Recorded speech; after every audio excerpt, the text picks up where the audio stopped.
pane chitiko chinoitika aiwa pabirthday celebration yelast week yemutungamiri wenyika zvatoona kuti aiwa the leader weYouth League anonzi Taurai Kandishaya anodisrespecta the vice president wenyika yeZimbabwe.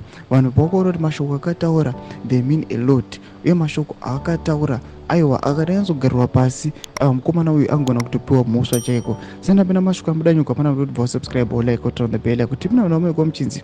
In a recent incident that sent shockwaves through Zimbabwe's ruling party, ZANU-PF Youth League leader Taurai Kandishaya reportedly disrespected Vice President Constantino Chiwenga during President Idi Mnangagwa's birthday celebration in Masvingo.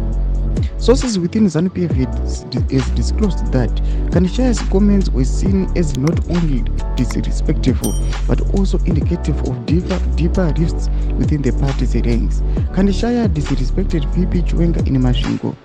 Nerves out against him, an insider revealed. This statement underscores the volatile atmosphere within the party, with the factions aligning themselves either with Mnangagwa or Chiwenga. Panapa tukunoti mashoko aya akataura Kandishaya akabva aseparata vatungamisa moza kuti aiwa leadership chinhu one, kana vanhu vachinzi kune mutungamiri nemavhaisi ake vanonga vachichiona sechinhu one, but mashoko akataura achiti aiwa knives are out against him, achireva VP Chiwenga anotanzwa achinzi aiwa ari kukonzeresa mafactions, ari kukonzeresa kusplita kwebato kana the ruling party yeZANU-PF. Atikuna kuti aiwa is against the rule aiwa yaVP Chiwenga, achiva achitaura mashoko ekuseparata iye VP Chiwenga from mutungamiri wenyika. Taona kuti aiwa Kandishaya ari kachiblemewa achinzi akakonzeresa controversy nekudisrespecta the vice president. Tudze mafungiro enyu matikudei pamusoro pechitiko ichi. Kuna comment section yedu, musaona subscribe or like and turn on the bell icon.